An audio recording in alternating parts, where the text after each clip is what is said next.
Институтот за човекови права подолго време се бави со работата на Судскиот совет и еве сега со работата на ново формираното тело Советот за факти за утврдување на одговорност на судиите, вклучувајќи ги нормално и председателите на судовите. Она што е за овој проект важно, мислам дека е она што на некој начин јавниот надзор на работата на овие тела е во прв план и искажувањата или резултатите што барем до сега на некој начин сме ги детектирале, не укажуваат на околност дека граѓаните имаат сознание за овие тела и што овие тела работат. Дури во неколку прилики имавме и искажувања дека воопшто не ни знаат кој ги бира судиите и на кој начин тие судии се бираат. Заради тоа, преку овој проект, кој што морам да се заблагодарам на британската амбасада, која што финансиски го поддржува, се фокусиравме на транспарентноста, отчетноста и ефикасноста во работењето на овие два органа. Ќе приметите дека веројатно во името на проектот е само Судскиот совет ставен, меѓутоа со оглед на тоа да и Советот за факти е инволвиран во евентуалниот процес на утврдување на одговорност, сметавме дека и неговата работа е од големо значење и затоа целокупната работа беше насочена и се уште е насочена и на овој орган. Овој проект ќе трае подолго време. Денеска ќе биде презентиран само еден дел од сознанијата што се утврдени, односно што е на некој начин утврдено преку мониторирање, преку примена на одредени индикатори, кои што индикатори ги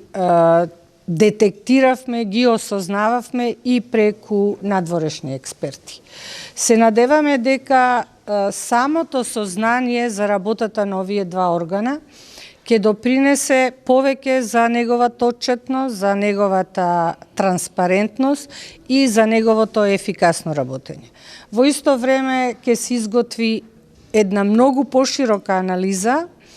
на работата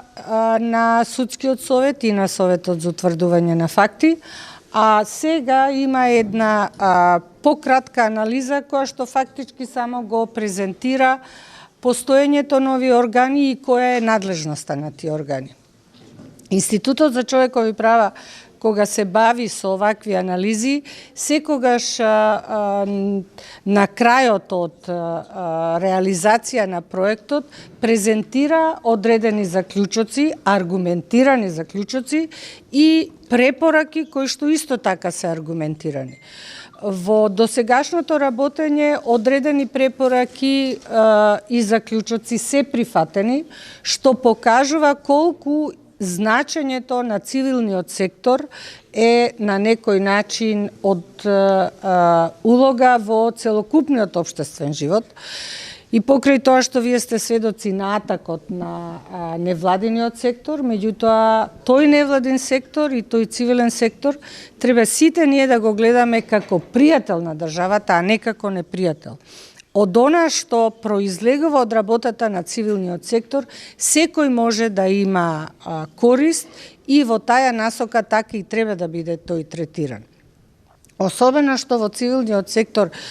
се вклучени доста лица кои имаат познавање, кои што се експерти на некој начин. Не сакам јас многу да го употребувам зборот експерт, меѓутоа во секојдневната комуникација тој веќе толку се одомаќи да еве и јас почнувам да манипулирам со тој збор. Како и да е, не е тоа нешто кое што не може да му се поклони верба од една страна и не е цивилниот сектор нешто кое што не работи конструктивно или работи во делот на напаѓање на одредени политички партии, како што за жал денеска во Македонија е се поприсутно и поприсутно. Дали кај нас се почитува човеките права? Човековите права е многу широк поим и имајќи во предвид